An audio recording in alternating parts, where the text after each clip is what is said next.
And we are back on your free money station, B103, in the Ryan Cameron Afternoon Show, starring Elle, Duncan, featuring Crash D. Kwame Kilpatrick is in the studio talking about his new book, and we got lots to talk about. Yes, I wanted to ask you, Kwame, you know, I also read in your book about how excited you were. You're from Detroit, and you wanted to, you know, you grew up there, you wanted to affect all this change, and you wanted to be able to.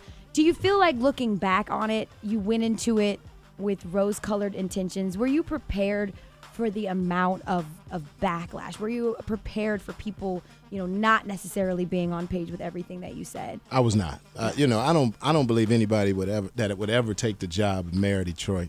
I would be fully prepared of all the issues that you have to deal with. You know, the mayor now, Dave Bing, I wish him well, but he's about 70 years old, because people thought it was a young thing. He's having the exact same problems. Detroit is a heck of a place. It's a remarkable city with a remarkable history. And the remnant of that revolutionary greatness is still there. But it's been so hard, and, you know, for a lot of people in a lot of circumstances and a lot of industries in Detroit. I mean, Detroit has lost hundreds of thousands of taxpayers and businesses and people over the last 30 to 40 years. But when we came in with this drive, you know, and I always say we, because you can't do it by yourself. I mean, Detroit hadn't built a hotel since 1989 when I got there. We built 7 hotels in 5 years, 3 casino hotels. We brought in the Major League Baseball All-Star Game, the Final Four. We hosted the Super Bowl, G8 summits. You know, I went to work.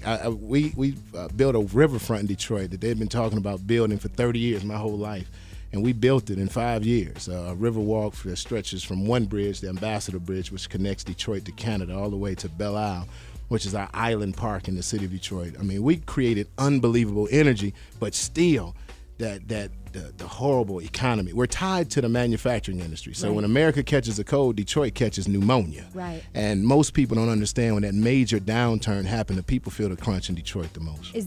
Was there a defining moment where you kind of sat there, even in the second term, especially when the economy was a bust and Detroit was having most of its issues, that you looked around and said, now I get it? It's very easy for us to sit back as armchair quarterbacks, I say, and say, why won't they build this? Why don't do this? Did you ever stop and say, I kind of get it now. I get why this is taken so long and why there's been no change? You know, there was a time in the first term because cities are built, and here in Atlanta it's the same, on sustaining a strong middle-class tax base.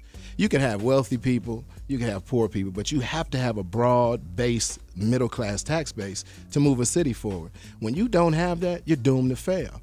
And so in Detroit, where the middle class worked was in the factories. Right. You know, my grandfather moved to Detroit from South Carolina to go to work at Ford. Worked there 30 years, put 5 kids through college, raised a family. That Detroit is gone. So, you know, what do you do next? So we had to start diversifying our industry base. We you know, built casinos. We had more service industry companies, more finance companies. But you could not do it fast enough with the hundreds of thousands of dollars being lost from taxpayers in the automotive industry. So you say, well, I can't do this. I'm building parks and everything, but less and less money is coming in. So no matter what I'm doing, it's going down. We have to do something major, revolutionary, radical, but it's a hard, tough job. I said it's the second toughest job in politics in America behind President of the United States. The mayor of the city of Detroit. It's an incredibly challenging and pressurized position. Kwame Kilpatrick in the studio with us right now on the Ryan Cameron Show, former mayor of Detroit. Everything is in this book. Michael Vick sat in that same chair and talked about how he started to lie to everybody. Yeah. And that once he started lying and people were believing the lies, that he just kept lying. Yeah. In your situation, they talk about, you know, being misinformed and you having some untruth that you were speaking. When did it start to unravel where you was like, man, I might end up going to jail? Yeah, I talked about that in the book, as you know. I was flat out lying. There's no way to perfume a pig. You start lying to your wife and your children, then your parents, then your friends, then your pastor. So you were lying to everybody too? Oh yeah, you know, it's so many similarities in all the cases that you see in this national or international news thing. It gets big and sometimes it's overplayed, but the problem dwells within the person, and that's where the title of the book comes from. You know, surrender. You know, the first thing you have to do is stop. You got to stop everything and just surrender to the will of your creator, because at first you're just lying and you can't keep up with the lies after a while, and it becomes exhausting. And where it hit rock bottom, I got on the stand. I was asked, it was a totally unrelated case. I got on the stand, and the lawyer had these text messages. And he asked me, I said, 60 seconds changed my life. He asked me questions, did you have a romantic relationship with your chief of staff? And I said, no.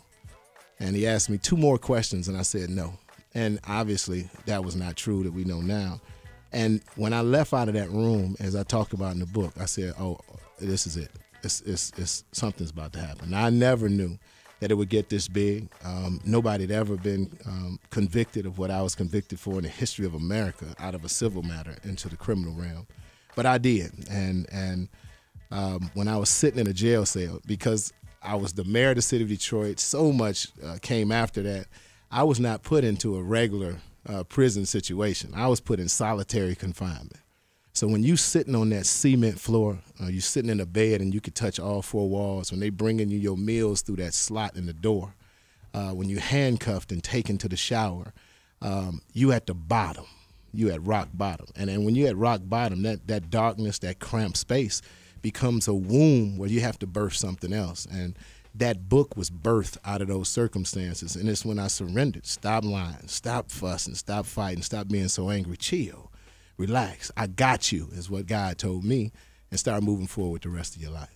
All right, we got more coming up. We got to look at traffic right now. The Energy Shot is coming up as well. We're streaming live on v-103.com. 741 WVE. Kwame Kilpatrick is in the studio. Crash, what you got, man?